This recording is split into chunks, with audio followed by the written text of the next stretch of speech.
একজন যুবক বলতেছে যে আমি আমার মার গর্ভে একমাত্র সন্তান।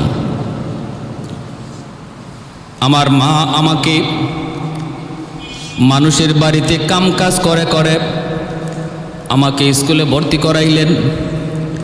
আমি স্কুলে লেখাপড়া করি, প্রাইমারি স্কুলে পঞ্চম শ্রেণীর পরীক্ষা দিলাম।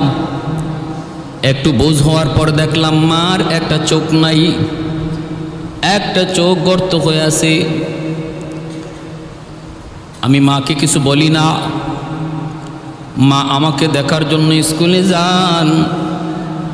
সঙ্গী সাথী সহপাঠীরা আমাকে বলতেছে তোর মাকে তুই নিষেধ কর, কারণ তোর মার একটা চোখ নাই, বিশাল একটা গর্ত, দেখতে বড় ভয় লাগে। আমি মাকে বললাম, মা গো তুমি স্কুলে যেও না, তোমার চেহারার দিকে তাকাইলে ভয় লাগে। মা কই বাজান দুনিয়াতে আমার কেউ নাই। বাবা তুমি জন্মের কিছুদিন পর তোমার আব্বা মারা গেছেন। আমার বাপ মা আমাকে অন্যত্র বিয়ে দেওয়ার জন্য নিতে চাইল, আমি যাই নাই। আমি বলছি আল্লাহ আমাকে একটা মানিক দিছে, মানিক আমি আমার সন্তানের চেহারা দেখে জীবন যৌবন কাটায় দেব। বাবা আমি অন্যত্র বিয়ে বসবো না। কত মা সন্তানের চেহারার দিকে তাকাইয়া যৌবন কাটাইয়া দিছে, কোরবানি দিয়ে দিছে রে যুবক।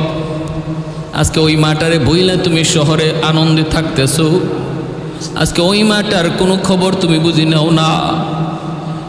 যেই মা শুধু তোমার চেহারার দিকে তাকায়া বড় হবে, তুমি মারে খাওয়াবে, মারে পালবে, এই স্বপ্ন দেখা দেখা যে মা তার জীবন যৌবন সব কোরবানি করলো,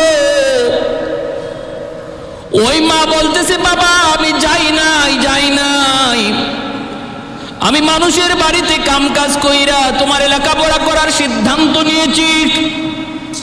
বাবা সারাদিন যদি না দেখি আমি মা অস্থির হয়ে যাই, এজন্য দিনের বেলা একবার আমি তোমাকে দেখতে স্কুলে যেতে হয়, নতুবা আমার মন টিকে না, আমি টিকতে পারি না। ছেলে বুঝাইলো মা বুঝে না। হাই স্কুলে গেল, সেখানেও মা তারে দেখতে যায়, ছেলে নিষেধ করে মা নিষেধ মানতে রাজি না। কলেজে গেল, সেখানেও মা তারে দেখতে যায়, নিষেধ মানতে রাজি না। ভাইরা আমার এই অবস্থায় এই ছেলে ঢাকা ইউনিভার্সিটিতে পড়ে। ওই ইউনিভার্সিটিতে পড়ালেখা করার সময় সুন্দরী একটা মেয়ের সাথে পরিচয় হয়। সুন্দরী মেয়ের সাথে পরিচয় হওয়ার পর একজন আরেকজনকে বিয়ে করে। এই যুবক মার কথা ভুলে যায়, শহরের লাল রং দেখা শহরের এই রং তামাশার ভিতরে পইরা গ্রামের দক্ষিণী মায়ের কথা একদম ভুলে গেল। সুন্দরী মেয়েকে বিয়ে কইরা শহরে একটা ফ্ল্যাট নিয়ে বাসা করে থাকে। এইদিকে দক্ষিণী মা গ্রামে অসুস্থ হয়ে বিছানায় পড়ে যায়। একটা ঔষধ কেনার মতো মার হাতে কোনো পয়সা নাই। মা মানুষকে জিজ্ঞেস করে বাবা তোরা ঢাকা শহরে যাও, আমার মানিকরে তোমরা দেখছো নি? আমার মানিকটারে তোমরা কেউ দেখছো নি? কেউ বলে আমরা দেখেছি অমুক জায়গায় অমুক জায়গায়। বাসার ঠিকানাটা লইয়া দক্ষিণী মা লাঠিতে বর দিয়া ঢাকা শহরে সন্তানরে খুঁজে বেড়ায়। বাসার সামনে যায়, যেই মাত্র নক করল, সন্তান দরজাটা কইলা তাকে দেখে দক্ষিণী মা। দেখা মাত্র ওই যুবক তখন কয় মারে তুমি কেন আইছো? নাউজুবিল্লাহ জোরে কন। এই মা তুমি কেন এখানে আইছো? স্কুল জীবনে তুমি শান্তি দাও নাই, যত কইছি আইও না ততই তুমি আইছ। তোমার চেহারাটার দিকে তাকাইলে ভয় লাগে, একটা চোখ নাই, বিশাল একটা গর্ত হয়ে আছে। আমার স্কুলের বান্ধবীরা বন্ধুরা তোমাকে নিষেধ করলো, নিষেধ মানো না। আমার সুন্দরী বউ যদি তোমারে দেখে ভয় পাবে, ভয় পাবে। চেহারার দিকে তাকাইলেই ভয় পাবে। তুমি কি আমার শান্তি চাও না? তুমি কি আমার সুখ চাও না? তখন দুঃখিনী মা দরজার বাহিরে থেকে দাঁড়ায় বলতেছে, বাজান আমি থাকতে আসি নাই, কোনো সাহায্য নিতে আসি নাই রে বাজান। আমি আসছি শুধু এক নজর তোমার চেহারা দেখার জন্য, ওই চেহারাটা দেখার জন্য যেই চেহারাটা যেই চেহারাটার স্বপ্ন দেখা আমি আমার যৌবন কাটায় দিছি, ওই চেহারাটা দেখার জন্য এসেছি এক নজর। বাবা তুমি সুখে থাকো, শান্তিতে থাকো, আমি বদুয়া দেই না মা, আমি বদুয়া দেই না। কারণ বাপ মা যদি বদুয়া দেয় সাথে সাথে আল্লাহর দরবারে কবুল হয়ে যায়। মায়ার নবী বলেন 3 ব্যক্তির দোয়া বদুয়া আল্লাহর দরবারে সরাসরি কবুল।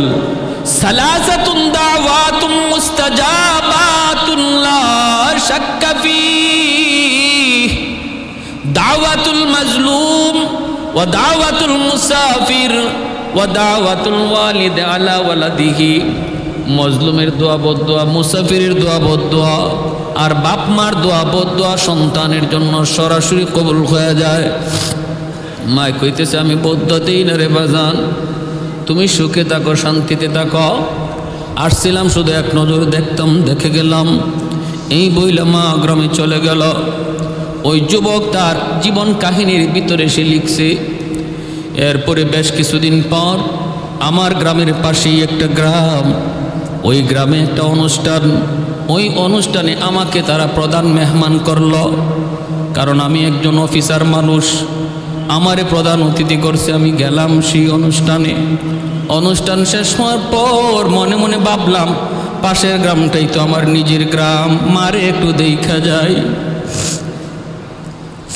ভাই আমার ওই যুবক বলতেছে আমি আসলাম, গ্রামে ঢুকলাম, বাড়িতে আসলাম, আইসে দেখি দরজা বন্ধ, ছাউনিটা ঝরঝর করে পড়ে যাইতেছে, ঘরটা ভাঙ্গা চোরা, দরজাটা বন্ধ। আমি বাহির থেকে ডাক দিলাম মা, ঘর থেকে কোনো আওয়াজ নাই। আবার ডাক দিলাম মা, ঘর থেকে কোনো আওয়াজ নাই। 3 বারের সময় একজন মহিলা দরজা খুলল। মহিলাটারে আমি চিনি না। সে আমাকে দেখে বলতেছে, সাহেব আপনি বুঝি এই বাড়ির সাহেব? বলে হ। মা কই তুমি কে? কই আমি আপনার ফুফাতু বোন, আমি আপনারই এক ফুফাতু বোন। আমার ফুফু যান আজ 1 সপ্তাহ যাবৎ তিনি অসুস্থ, বিছানায়, মৃত্যুর সাথে পাঞ্জা লড়ে। আমি তার খেদমত করার জন্য এসেছিলাম। জীবনের শেষ টাইমে একটা ট্যাবলেট খাওয়ার মতো পয়সা আমার ফুফুর কাছে ছিল না, কিন্তু ওই সময়টা তো সে একটা চিঠি লিখছে, আর চিঠিটা আমার কাছে দেয়া গেছে। বলছে যদি কোনোদিন আমার মানিক আমার খোঁজে গ্রামে আয়, তোমরা আমার সন্তানের হাতে চিঠিটা পৌঁছে দিও। এই নেন আপনার মায়ের হাতের চিঠি। যুবক চিঠিটা হাতে নিয়ে চিঠিটা খুলল, কইলা দেখে মায়ের হাতের চিঠি। মার প্রথম বাসাটাই ছিল এমন, বাবা জানি না কোন দিন মার খবর নিতে গ্রামে আসবা, জানি না কোন দিন মার খবর নিতে আসবা। বাজান দুনিয়ায় জীবিত থাকতে একটা কবর, একটা কথা মা তোমাকে বলি নাই। আজকে মৃত্যুর আগে কথাটা কাগজে লিখে জানা গেল। মার একটা চোখ ছিল না বিদায় তুমি মারি ঘৃণা করতা, কিন্তু একদিনও জিগাও নাই মাগো তোমার চোখটা গেল কোথায়।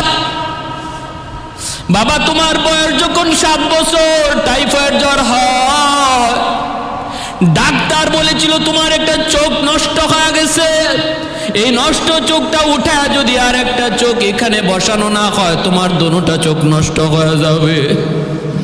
আমি ডাক্তারকে বলেছিলাম, ডাক্তার আমি মার একটা চোখ নয়, আমার দোনোটা চোখ নিয়েও যদি আমার সন্তানের চোখ বাঁচানো যায়, আমি মার দোনোটা চোখ তুমি নিয়ে যাও।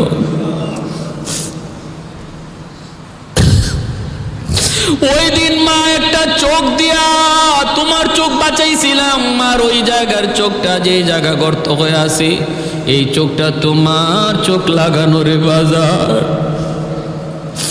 যুবক হাউমাউ করে কান্দে আর কর, দুনিয়ার সন্তানের দল আমার মতো কুলাঙ্গার সন্তান কেউ হইও না।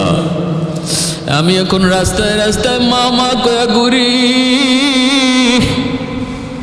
কিন্তু কই পাই মুমার, কেমনে নিমু মার কাছ থেকে, এই মার কাছ থেকে মাফ কেমনে নিমু? এ যুবকের জন্য শুনো বলতেছি, যদি বাপ মা কলিজায় ব্যথা নিয়ে কবরে যায়, মনে রাখো তোমার দুনিয়াও বরবাদ, আখিরাতও বরবাদ। কারণ আল্লাহ নবী কইরা দাও, রব্বি ফি রাদাল ওয়ালিদাইন ওয়া সাকাতুর রব্বি ফি সাকাতিল ওয়ালিদাইন। যেই সন্তানের উপরে তার বাপ মা রাজি, ওই সন্তানের উপরে আল্লাহ রাজি। সুবহানাল্লাহ, জোরে কর।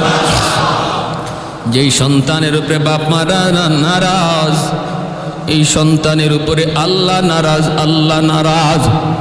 যদি কোনো সন্তানের উপরে বাপ মা নারাজ থাকে, এই সন্তানের জন্য আব্দুল কাদের জিলানী আইয়াও যদি দোয়া করে কোনো লাভ হবে না। হাজার আব্দুল কাদের জিলানী এক রুমে বসে আপনার জন্য দোয়া করতেছে, আর ওই ভাঙ্গা রুমে তোমার একজন দক্ষিণী মা হাতটা উঠাইয়া টুটটা কাইপা কাইপা কয়, আল্লাহ আমার সন্তানরে তুমি মাফ করো। আল্লাহ নবীর হাদিস বলতেছি, কোনো সন্দেহ নাই। নবী বলে হাজার আব্দুল কাদের জিলানীর দোয়ার আগে মার দোয়া আল্লাহর কাছে কবুল হয়ে যায়। হাজার মঈনুদ্দিন চিশতির দোয়ার আগে বাবার দোয়া আল্লাহর কাছে কবুল হয়ে যায়। সুবহানাল্লাহ। এজন্য বলির যুবক, আল্লাহর নবী রহমতের নবী, তিনি তো মদিনার কবরের পাশ দিয়ে যাইতেছেন। একটা ঘটনা শুনেন নবীর যুগের। কেন বলছি এই কথাটা শুনেন। মারে কান্দায় আপনি পীরের দরবারে গরু নিয়ে যাইবেন, হাতি নিয়ে যাইবেন, বাবারে খানা না দিয়া, বাবার খোঁজখবর না নিয়ে আপনি পীরে আপনি হাতি দিবেন, গরু দিবেন, লাভ নাই এক জাররা পরিমাণ। আল্লাহর নবী মদিনার মসজিদের কবরের পাশ দিয়া যাইতেছেন। নবী হঠাৎ করে অন্তর চোখ দিয়ে দেখেন কবরের ভিতরে যুবকের আযাব হয়, আযাব। আর যুবকটা কাঁদতেছে, মা মা মা কয়ে কান্দে। আল্লাহর নবী সাহাবীদেরকে বলে, সাহাবীরা অন্তর চোখে আল্লাহ আমাকে দেখায় দিছে, এই কবরের ভিতরে একজন যুবক জাহান্নামের আগুনে জ্বলতেছে। মা মা কয়ে কাঁদতেছে। আমি রহমতের নবী কবরের পাশ দিয়ে চলে যাব, আর কবরের ভিতরে আযাব চলবে, হয় না হয় না। আমি একটু হাত উঠে আল্লাহর কাছে দোয়া করব, সাহাবীরা তোমরা আমার সাথে আমিন আমিন বলবা। আল্লাহ নবী হাত দুইটা উঠে দিয়েছেন, সাহাবীরা আমিন আমিন বলতেছেন। এইবার নবীজি বলেন, আল্লাহ তুমি যুবকের আযাব তুমি বন্ধ করো। আল্লাহ আযাব বন্ধ করে না। এইবার নবীজি আবার হাত উঠাইছেন, সাহাবীরা আমিন বলছেন, এখনো আল্লাহ আযাব বন্ধ করে না। তিনবার নবী হাত উঠাইছেন, আল্লাহ পাক আযাব বন্ধ করেন না। নবী জানতে চাইলেন, মালিক আমার হাতের দাম বুঝি তোমার দরবারে কমে গেছে গো আল্লাহ। ও মালিক, এই হাত তো তোমার দরবারে তুলতে দেরি, কবুল হতে দেরি হয় না। এই হাত তো উঠাইতে দেরি, কবুল হতে দেরি হয় না। এই হাত দিয়া নবীর ডুবন্ত সূর্য আবার আকাশে উঠায় দিয়েছেন। আলী রাদিয়াল্লাহু তাআলা আনহু নবীর উরুর মধ্যে ঘুমাইতেছেন। নবী আলীর উরুতে ঘুমাইতেছেন তাবুক যুদ্ধ থেকে ফিরার পথে। রদ্দুশ শামস নামক কিতাবের ভিতরে লিখেন, আলী বলেন নবী আমার উরুতে ঘুমাইতেছেন, ওই অবস্থায় সূর্য লাল হয়ে গেছে। আসরের নামাজ আমি পড়তে পারি নাই। আল্লাহর নবী ঘুম ভাঙলে পরে নবী আমার চেহারার দিকে তাকায় বলতেছেন, আলী চেহারা দেখে মনে হয় তুমি নামাজ পড়ো নাই, পেরেশান কেন? বলে, নবী গো আপনি আমার উরুতে ঘুমাইতেছেন, আরাম করতেছেন, আমি কেমনে নামাজ পড়ি? আল্লাহর নবী বললেন, তুমি কেন আমাকে ডাক দিলে না? আলী বলেন, নবী গো আমার অন্তরকে জিজ্ঞেস করেছিলাম, রে আলী বল, তুই কি নবীর ঘুম ভাঙায় কষ্ট দিবি নাকি তোর নামাজের ওয়াক্ত কাজা হয়ে যাবে? ওগো নবী আমি আলীর অন্তর কয়, না না কাজা হয়ে যা যাক, তবু আমার মায়ার নবীর ঘুম ভাঙাবি না। ও আলী তোর কাজা হয়ে যায় যাক, কারণ নামাজ পাইছো তুমি নবীর খাতিরে। যেরকম সুবহানাল্লাহ। আমার নবীর ঘুম ভাঙায়ও না, পারলে তোমার নামাজ কাজা হয়ে যায়, যাক। আল্লাহ নবীর সাথে সাথে হাত উঠে দিছেন, বলেন ও আসমানের মালিক, জমিনের মালিক, সূর্যের মালিক, আমার আলী আজকে তোমার হাবিবের একটু আরামের খেয়াল করার কারণে আসরের নামাজ পড়তে পারে নাই, তোমার সূর্য ডুবে গেছে। আল্লাহ আমি নবী হাত উঠাইলাম, তোমার ডুবে যাওয়া সূর্য আবার আকাশে উঠাও, যেন আমার আলী টাইম মতো নামাজ পড়তে পারে। নবী হাত উঠাইয়া দোয়া করতে দেরি হাত নামাইতে পারেন নাই, ডুবন্ত সূর্য আল্লাহ আবার আকাশে উঠাইয়া দিছে। अल्लाह अकबर। तकबीर में कलमा में नमाजों में जज़ा में, तकबीर में कलमा में नमाजों में जज़ा में, है नाम इलाही से मिला नाम मोहम्मद, है नाम इलाही से मिला नाम मोहम्मद। फरमाते हैं आदम को मुझे खुल्द तरी में, लकहा हुआ तू बाब मिला नाम मोहम्मद, लकहा हुआ तू बाब मिला नाम मोहम्मद। महबूब ने कहा सल्ले अला नाम मोहम्मद, आका की जिया दिल की जिला नाम मोहम्मद, आका की जिया दिल की जिला नाम मोहम्मद। একটু জোরে আল্লাহু আকবার। এজন্য আল্লাহ নবী কয় মালিক আমার হাতের দাম কি কমে গেল, যুবকের আযাব কেন বন্ধ করো না? আল্লাহ পাক জানিয়ে দিছে না বন্ধু, হাতের দাম কমে যায় নাই, গন্ডগোল অন্য জায়গায়। কোথায় গন্ডগোল? গন্ডগোল হলো এই যুবকের মা এখনো দুনিয়ায় জীবিত, মার মনে ভীষণ কষ্ট বন্ধু, মা তার মৃত্যুর সময় মাপ দেয় নাই, সন্তান মুমূর্ষ জান যায়, তখনও মার কলিজায় এত ব্যথা ছিল, মা সন্তানের মাপ দেয় নাই, সন্তান মারা গেছে মার কলিজায় ব্যথা রাইখাই, মাপ চাইয়া মার কাছ থেকে খুশি করেন নাই। এজন্য আমি আল্লাহ সিদ্ধান্ত নিয়েছি বন্ধু, এই সন্তানের জন্য আব্দুল কাদের জিলানী হাজারো নয়, এমনকি বন্ধু তুমিও যদি তার জন্য সুপারিশ করো, সুবহানাল্লাহ জোরে কর। এ বন্ধু তুমি রহমতের নবীও যদি সুপারিশ করো, তবু আমি আল্লাহ এই যুবককে মাফ করব না যতক্ষণ পর্যন্ত তার মা তারে মাফ না করবে। আল্লাহ নবী এবার গন্ডগোল কোন জায়গায়, সমস্যা কোন জায়গায় নবী জেনে গেছেন। সাহাবীদেরকে বলতেছেন সাহাবীরা তাড়াতাড়ি করে যাও, যায় তার মাকে আমার সালাম দাও। সাহাবায়ে কেরাম যায় তার মাকে সালাম দিলেন। মহিলা আসলে পরে নবী বলতেছেন মা গো কবরটা চিনোনি? মহিলা কয় নবী গো চিনি, আমার সন্তানের কবর। নবী কয় মা রে এই সন্তান বুঝি তোমার ভীষণ কষ্ট দিছে, আজকে কবরের মধ্যে জাহান্নামের আগুনে জ্বলতেছে, সাপের কামড় খাইতেছে, মা মা করে চিৎকার করে কাঁদতেছে। কবরের আযাব আল্লাহ সবাইরে দেখায় না রে যুবক, কবরের আল্লাহ সবাইরে আযাব আল্লাহ সবাইরে দেখায় না। যদি মানুষে আল্লাহ কবরের আযাব দেখাইতো তাহলে দুনিয়াদারি আমাদের বন্ধ হয়ে যাইত।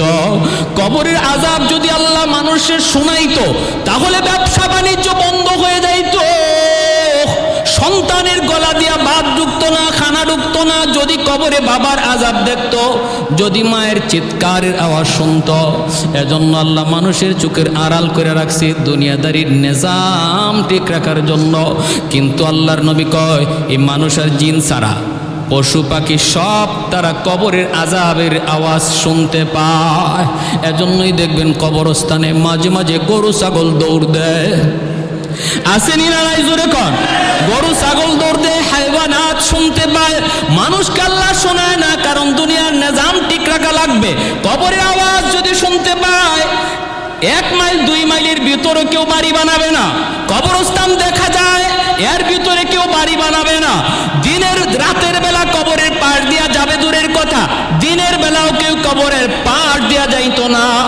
যদি আল্লাহ কবরে আযাব মানুষে দেখাইতো আর শুনাইতো, এজন্য আল্লাহ গোপন করে রাখছে। কিন্তু আমার রহমতের নবীরে আল্লাহ দেখায়।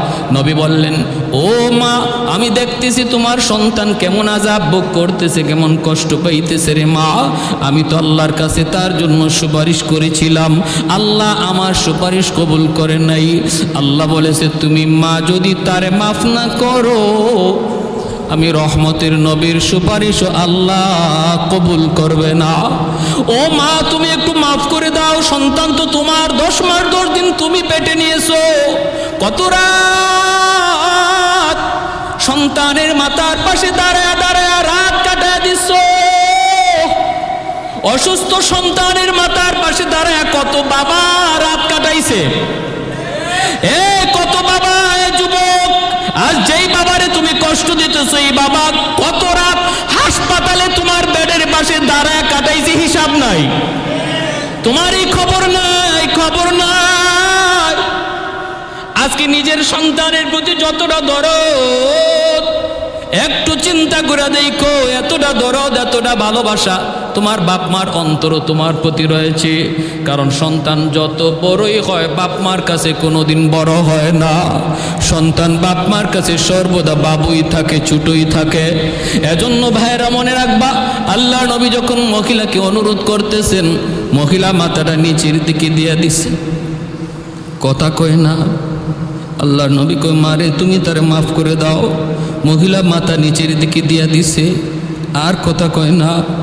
নবী কয়, মা গো মাফ করে দাও। এইবার চেহারাটা উঠায়া চোখের পানি সাইরা কয়, না গো নবী, আমি এরে মাফ করবো না। ও গো নবী, আমার পিঠে এখনো মাইরের দাগ আছে। বউয়ের কথায় আমার পিঠে এখনো মাইরের দাগ, এখনো আগাদের ক্ষত শুকায় নাই। ওগো নবী, আমি কি আপনাকে আমার পিঠ দেখাবো?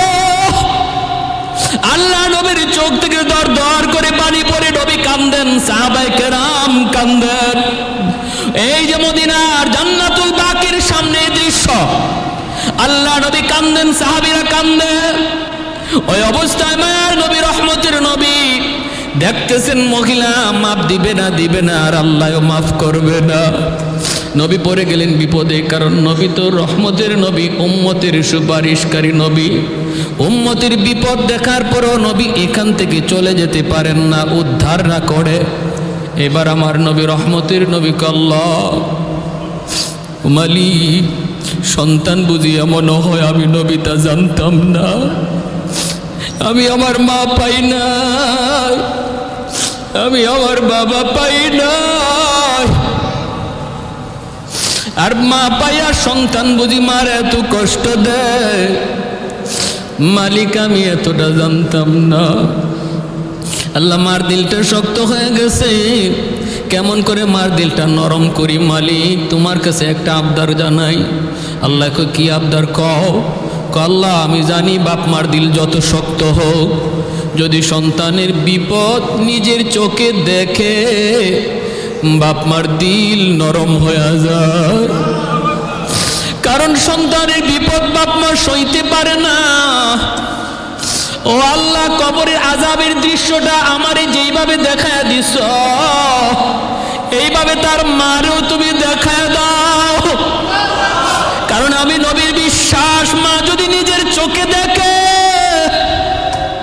সন্তানের সাপে কামড়ের দৃশ্য, আগুনে পোড়ার দৃশ্য, আর মা মা কয়ে চিৎকার করার আওয়াজ যদি মা শুনতে পায়, মার দিলটা নরম হয়ে যাবে। মালিক, একটা আবদার করলাম, তুমি রাখবানি? আল্লাহ কয়, বন্ধু, তোমার এই আবদার আমি কবুল করলাম। সাথে সাথে আল্লাহ পাক কবরের আযাব মার চোখের সামনে আল্লাহ দেখায় দিছে। এইবার আযাব নবীও দেখে, মহিলাও দেখে, আর কেউ দেখে না। সাহাবীরা দেখেন না, মহিলা দেখতেছে কবরের ভিতরে তার সন্তানের আযাবের দৃশ্য।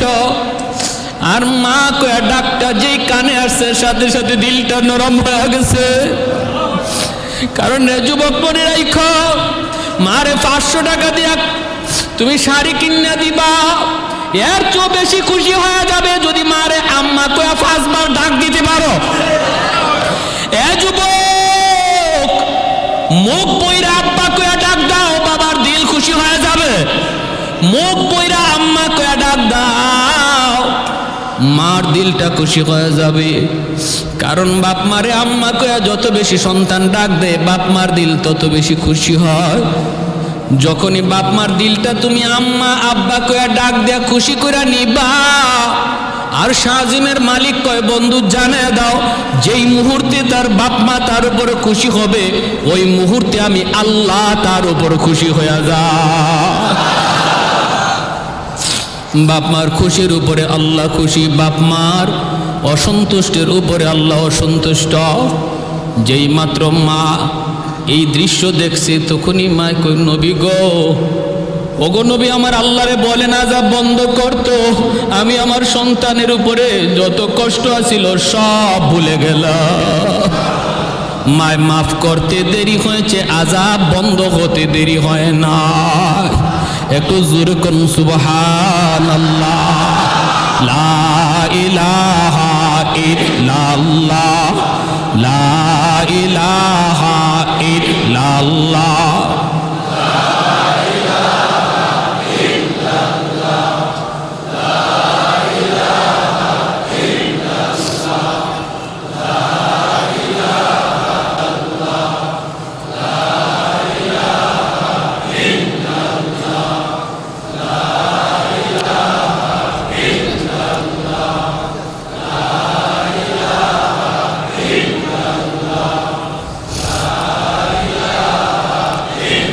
লা ইলাহা ইল্লাল্লাহু মুহাম্মাদুর রাসূলুল্লাহ সাল্লাল্লাহু আলাইহি ওয়াসাল্লাম।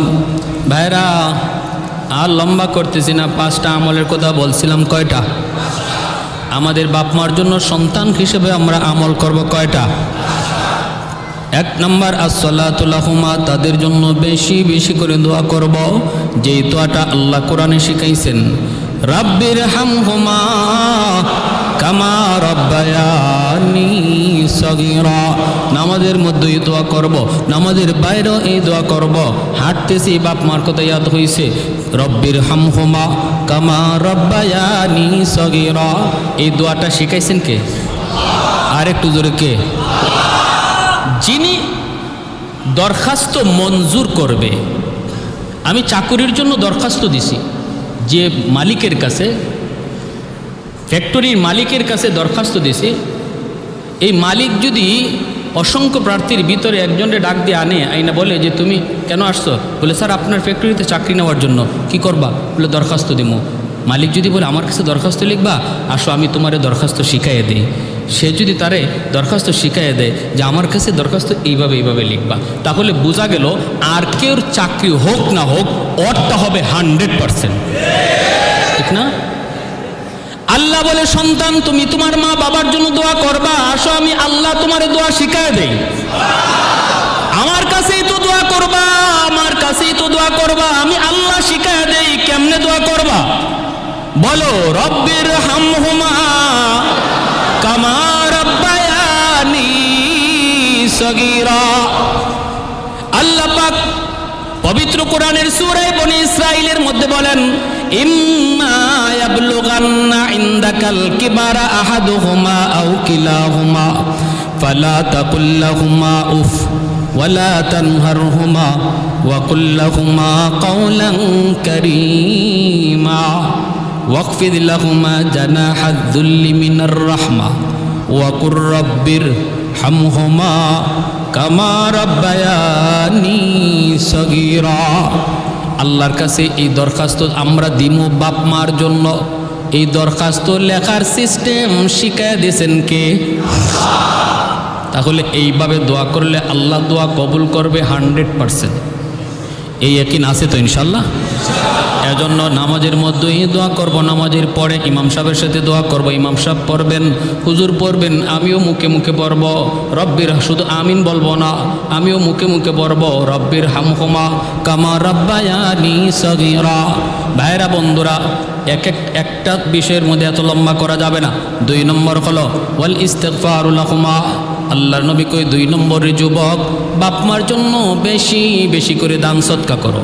সুবহানাল্লাহ, জোরে নবী বলে বাপ মার জন্য দান সদকা করো, বাপ মার জন্য আয়োজন করো। এই যে আমার সেলিম ভাই এত সুন্দর একটা আয়োজন করেছেন, আল্লাহ নবীর হাদিসে এই আয়োজনের কথা, এই খরচের কথা বলা হয়েছে। জোরে কোন সুবহানাল্লাহ।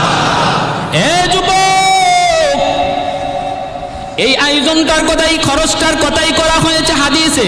বাপ মার জন্য তুমি খরচ করো, ধর্মীয় একটা আয়োজন করো, ধর্মীয় একটা ওয়াজ মাহফিলের আয়োজন করো, কিছু মানুষের খাওয়ানোর আয়োজন করো, করো খরচ করো। এই খরচটা যদি তুমি করো, আল্লাহ নবী ওই বনু তামিম গোত্রের যুবককে বলেন, তুমি খরচ করলে দুনিয়ায়, আর আল্লাহর সাথে সাথে খেদমত পৌঁছায় দিবে তোমার বাপ মার কবরে।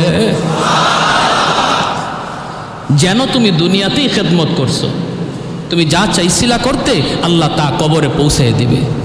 সুবহানাল্লাহ।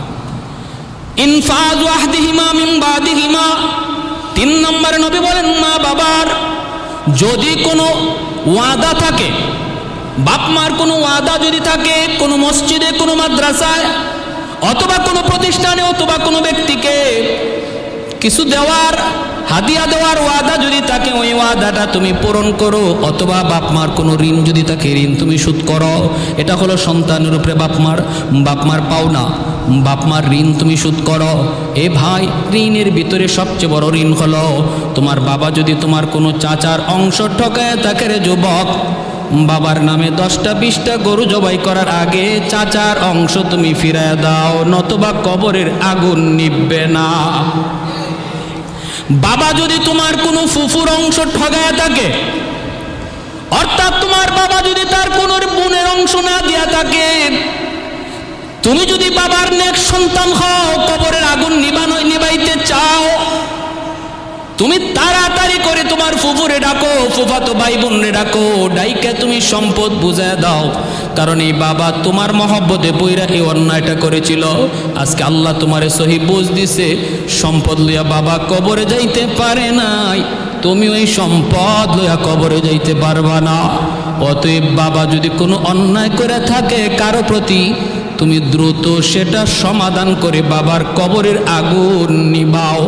যদি বাবা কারো হক নষ্ট করে থাকে, বাবার নামে মসজিদ দিবা, মাদ্রাসা দিবা, কোটি কোটি টাকা খরচ করবা, কিন্তু হক ফিরায় না দেওয়া পর্যন্ত আগুন নিবে না।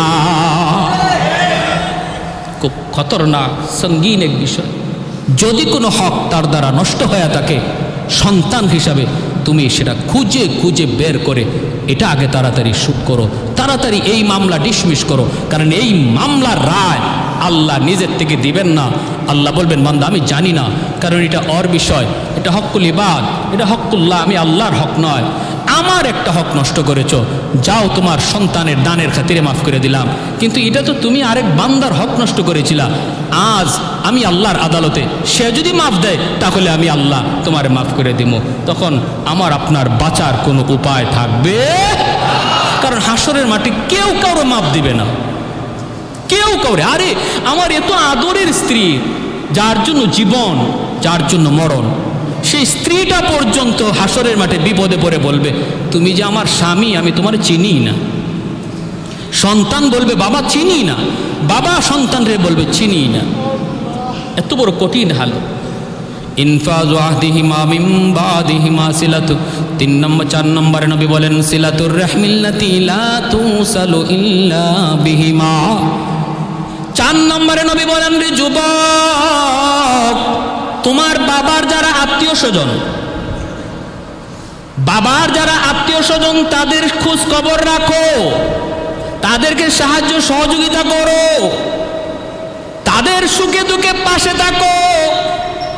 যদি তুমি তাদের খোঁজ নাও, সাহায্য করো, সুখে দুঃখে কাছে থাকো, খবর নাও, এই খবরটা আল্লাহ পাক তোমার বাবার কবরে আল্লাহ পৌঁছায় দিবে।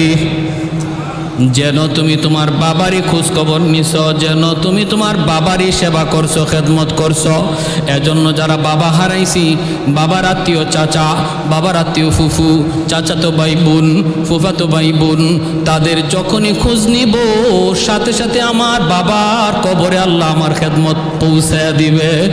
মা যাদের নাই দুনিয়ায়, যুবক বলতেছি শোনো, মারে কবরে তুমি সেবা করবা কেমনে? আমার নবী বলতেছেন, মার আত্মীয় যারা আছে, মার আত্মীয় মামা, মার আত্মীয় খালা, মামা তো ভাই, খালা তো ভাই বোন যারা আছে, নানা নানি, এদের খোঁজখবর নিবা। যখনই এদের পাশে যায় তুমি দাঁড়াবা, মনে রাখো আমার নবী বলতেছেন, যে নবী জীবনে মিথ্যা বলেন নাই, সাথে সাথে তোমার মার কবরে আল্লাহ তোমার সেবা খেদমত পৌঁছায় দিবে। এজন্য আল্লাহ নবী বলতেছে, যুবক, সিলাতুর রাহমিল্লাতি লা তুসালু ইল্লা বিহিমা। 5 নাম্বার সর্বশেষ নবী বলেন, ইকরামু সাদিকিহিমা মিন বাদিহিমা। 5 নাম্বারটা একটু মনোযোগ দিয়ে শুনেন। আল্লাহ নবী বলতেছেন, যুবক, মার খেদমত করতে চাও, বাবার সেবা করতে চাও কবরে, আমি নবী বলি শোনো, বাবার যারা বন্ধু বান্ধব, বাবার দুনিয়াতে যাদের সাথে চলতো, বাবার বয়সের যে মানুষগুলা, ওদেরকে দেখলে পরে বাবার মতো শ্রদ্ধা কইর। বাবার বয়সের মানুষগুলারে দেখলে বাবার মতো শ্রদ্ধা কইর। বাবা যাদের সাথে চলতো, বাবার বন্ধু বান্ধব, ওদেরকে পাইলে পরে বইল, চাচা 1 কাপ চা খাইয়া যান, চাচা আপনার ঈদের সময় একটা লুঙ্গি দিলাম, চাচা আপনাকে একটা গেঞ্জি দিলাম। কত জীবনভর আব্বার সাথে চলছেন, কতবার আপনাকে আমি আব্বার সাথে দেখছি, আজকে আমি আপনাকে দেখি কিন্তু আমার আব্বারে দেখি না। এই কথাটা বইলা চাচারে যখনই তুমি কিছু হাদিয়া দিবা, চাচারে একটু খুশি করবা, আল্লাহর নবী কয় সাথে সাথে তোমার এই সেবাটা আল্লাহ কবরে, বাবার কবরে পৌঁছায় দিবে। মা যাদের সাথে চলতো, মার বয়সের যে মহিলা, তাদেরকে দেখলে মায়ের মতো শ্রদ্ধা কইর। ডাক দেয়া কাছে আইনো, মা, চাচি, কত কাল আপনি আম্মার সাথে চলছেন, আপনারে আমি কতবার আম্মার সাথে দেখছি, আজ আপনারে দেখি, মারে দেখি না। কতটা বছর হয়ে যায়, আম্মা বলে ডাকতে পারি না। চাচি একটু ঘরে আসেন, 1 কাপ চা খায়া যান, একটা পান খায়া যান। একটু হাদিয়া দিলেন, 500 টাকা দিলেন, 100 টাকা দিলেন। আল্লাহ নবী কয়, রে যুবক, যেই মাত্র তুমি তোমার মার বয়সের ওই মানুষটারে, মার ওই বান্ধবীটারে তুমি খুশি করবা, আল্লাহর সাথে সাথে তোমার এই খবর মার কবরে পৌঁছায় দিবে। 5টা আমল নবী এভাবে বলছেন। 1 নাম্বার, বেশি বেশি দোয়া করো। 2 নম্বর, তাদের নামে দান সদকা করো, মসজিদ মাদ্রাসা বানাও, ওয়াজ মাহফিলের আয়োজন করো, গরিব দুঃখীরে খাওয়াও। 3 নাম্বার নবী বলেন, তারা যদি কারো কোনো হক নষ্ট করে থাকে, তুমি তাড়াতাড়ি করে হক পরিশোধ করো। 4 নম্বর নবী বলেন, মা বাবার আত্মীয় স্বজন যারা আছে তাদের খোঁজ খবর নিও। আমি তো বলি ডায়েরিতে একটু নাম লিস্ট করে নেও না রে ভাই, ডায়েরিতে একটু নামটা লিস্ট করে নাও, আত্মীয় স্বজনের নাম। সপ্তাহে 1 বার না পারো 2 সপ্তাহে 1 বার হলো তাদের নাম্বার একটু কল করো। আল্লাহ তোমারে অনেক বড় বানাইছে। আজকে তোমার আত্মীয় স্বজন অনেকে অনেক গরিব, একটা ফোন দিলে পরে তাদের আত্মাটা খুশি হয়ে যাবে। তুমি ওই নাম্বারগুলোতে অন্তত ফোন দিয়া, চাচা কেমন আছো, খালা তুমি কেমন আছো, কলিজাটা খুশি হয়ে যাবে। আল্লাহ নবী কয়, এই খবর তোমার মার কবরে আল্লাহ নগদ পৌঁছায় দিবে। তুমি তোমার মার রক্তের মানুষগুলোর খবর নিছো, মার কবরে আল্লাহ শান্তি পৌঁছায় দিবে। বাবার রক্তের মানুষগুলার খবর নিছো, বাবার কবরে আল্লাহ তোমার খেদমত পৌঁছায় দিবে। 5 নম্বরে আল্লাহ নবী বলছেন, বাবার বয়সের মানুষের সাথে বেয়াদবি কইরো না যুবক। সাদা দাড়িওয়ালা মানুষের সাথে বেয়াদবি কইরো না, তাদের কলিজায় ব্যথা দিবা, এই ব্যথাটা তোমার বাবার কবরে কলিজা দেয়া লাগবে। তাদের কলিজা খুশি করবা, বাবার কলিজা আল্লাহ খুশি করে দিবে। এটা আমি মৌলবীর কথা বলছি না, আমার নবীর কথা বলছি। তাও এক যুবককে সামনে রেখে মায়ার নবী এত দামি ওয়াজটা করতেছেন। যে ওয়াজটা আমি আপনাদেরকে শুনাইলাম, এই ওয়াজটা নবী একজন শ্রোতাকে সামনে রেখে করছেন। জোরে কোন সুবহানাল্লাহ। ভাইরা বন্ধুরা, জন্য বলতেছিলাম, বলুন 5টা আমল করা খুব কঠিন না সহজ? আমরা কারা কারা করতে রাজি আছি? একটু হাত উঠে আল্লাহরে দেখা। আল্লাহ তুমি প্রতিটা হাতকে কবুল করো, মঞ্জুর করো। যে যুবকরা বুঝে না মালিক কষ্ট দিয়া লাইছে, আজ রাত ঘুমাইবার আগে আগে বাপ মারকে খুশি করার তৌফিক দান করো। একটা শেষমেশ হাদিস করে রাখতেছি, হাত নামান। নবী বলে, যেই যুবক রাতের বেলা বাপ মারে খুশি কইরা রাতে ঘুমায়, সকাল হইতে আল্লাহ তার জন্য জান্নাতের দরজা খুলে দেয়। আর যেই যুবক রাতের বেলা বাপ মার কলিজায় ব্যথা দিয়া ঘুমায়, ভালো করে জানে তার মার কলিজায় ব্যথা, বাবার কলিজায় ব্যথা। এমন কথা কইছে মারে মার কলিজায় যে আঘাত লাগছে, এমন কথা কইছে বাবারে বাবার কলিজাটা কামড় দিয়ে উঠছে। এই পুরা বাপ মা নিজেরা ঘুমাইতে পারে না, একজন আরেকজনের চেহারার দিকে তাকায় কান্দে। আজকে দুর্বল সন্তানের চেহারার দিকে তাকায় রয়েছে, সন্তানের পকেটের দিকে বাপ মা তাকায় রয়েছে। যদি ঔষধ আনে তো পায়, কাপড় চোপড় আনলে পায়, নতুবা পায় না। বাবার কোমরে শক্তি নাই, গায়ে শক্তি নাই, সন্তানের দিকে তাকায় রয়েছে। এই সন্তান আমি যদি আজকে বাবার একটা শক্ত কথা কই, বাবা প্রতিবাদ করবে না, কিন্তু বিছানায় পড়ে বালিশটা ভিজায় ভিজায় কানবে। এই পানির ফুটা আল্লাহর জমিন বরদাস্ত করতে পারে না। মার চোখের পানির ফুটা এমন কোনো জমিন নাই যেই জমিনে সহ্য করতে পারে। এই পানির ফুটা জমিনে পড়ে না, বরং আল্লাহর আদালতের ফাইলে গিয়া জমা হয়। আমার আল্লাহর আদালতের ফাইলে জমা হয়। আল্লাহর আদালতটা বড় কঠিন। ওই আদালতে জজরে ঘুষ দেওয়ার সিস্টেম নাই, বড় কোনো উকিল ধরার কোনো সিস্টেম নাই, মাপ চাওয়ার কোনো সিস্টেম নাই। এজন্য ভাইরে, আল্লাহর আদালতে মামলা লইয়া কেউ উঠো না, কবরে যায় না। দুনিয়ার মামলা দুনিয়াতে ডিসমিস করো। বাপ মার মামলা হলো দুনিয়ার সবচেয়ে বড় জটিল মামলা। বউয়ের মামলা হলো এরপরে জটিল, ভাই বোনের মামলা হলো এরপরে জটিল, এরপরে প্রতিবেশীর মামলা হলো এরপরে জটিল। এই মামলাগুলা দুনিয়াতে ডিসমিস করো, মামলা লইয়া কেউ আল্লাহর আদালতে উঠো না। আল্লাহ আমাদের সবাইকে বুঝদান করো, সবাই বলে আমিন। ওয়া আখির দাওয়ানা আনিল হামদুলিল্লাহি রাব্বিল আলামিন।